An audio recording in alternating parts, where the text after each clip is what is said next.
ถ้าพอกันอีกนึงพี่น้องพ้องไป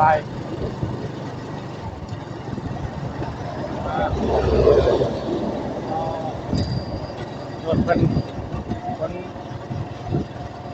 อาหารแช่แข็งนี่ก็เป็น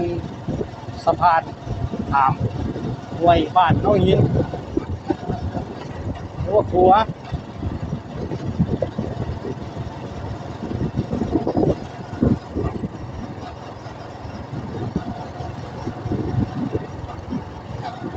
เส้นทางนี่เป็นเส้นทางสายลัดของเลขที่13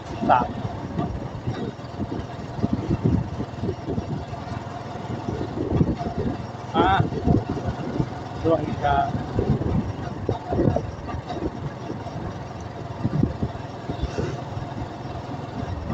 เป็นเรื่องฤดู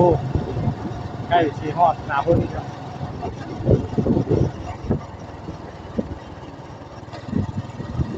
ช่วงนี้ไปยังเห็นยังกะสีธรรมะเลยครับเพราะว่าช่วงใกล้หนาฝนนี่การเดินทางไปใช้กับธรรมะเนี่ยแพะเอาเมื่อวานไปบ้านแกงหอดเมืองพงเสดนแกงสารวัตร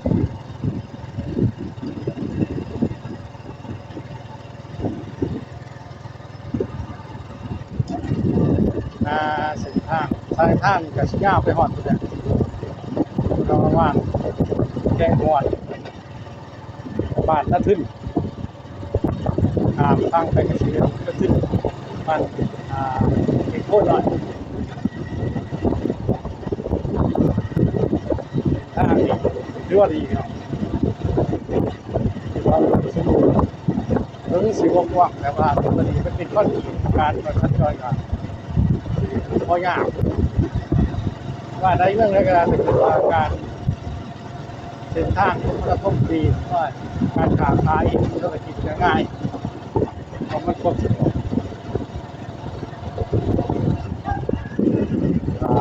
ว่าในตรงไหน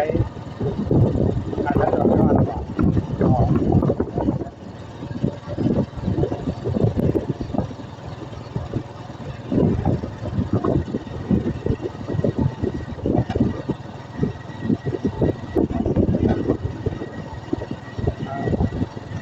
ต้องมีน้ำตัวนี้เขาก็จะเอาโค้ง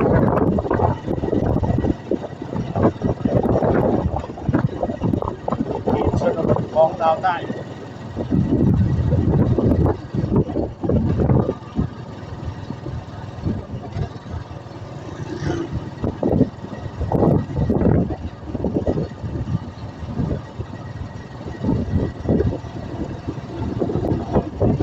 มีชุมชนของฝ่ายแก่งหอด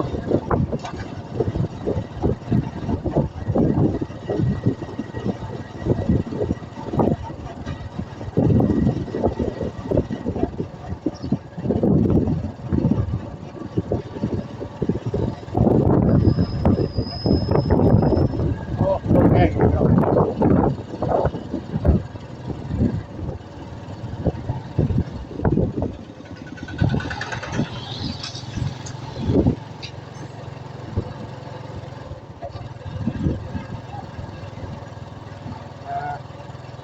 สินข้างข้อขี่ที่วันดีสมบูรณ์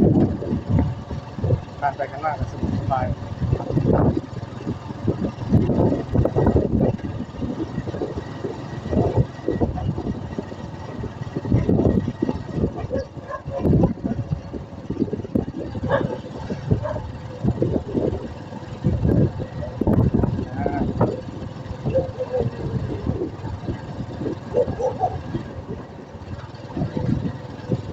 ว่าเขามันทำแล้วมันจะไหนพวกเรื่องก็ไม่ได้มาทราบ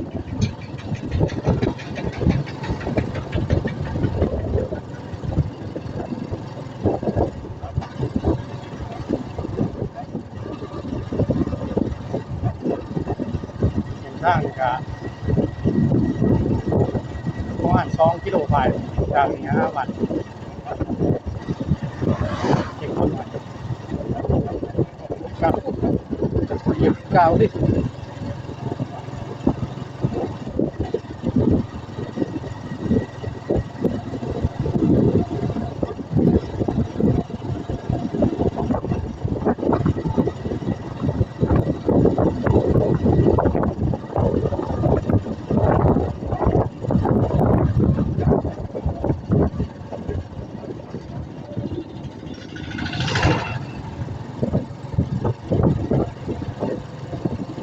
นะตกเศร้าตกเลยครับคนออกให้ออกหน้า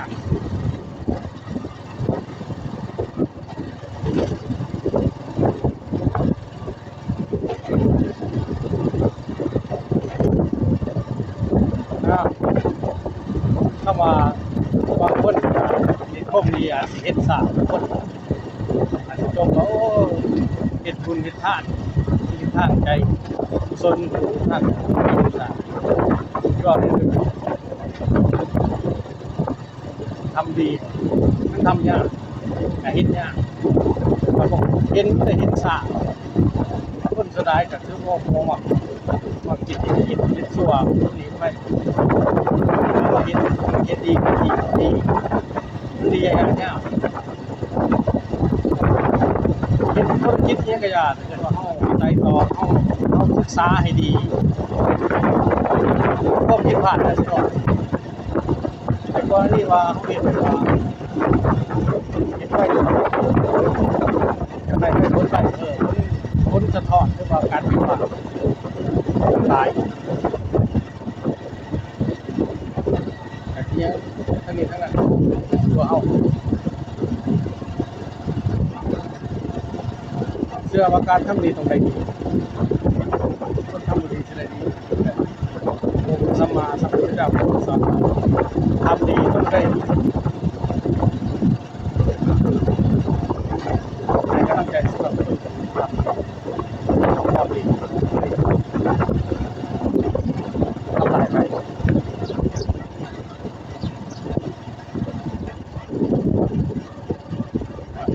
ครับ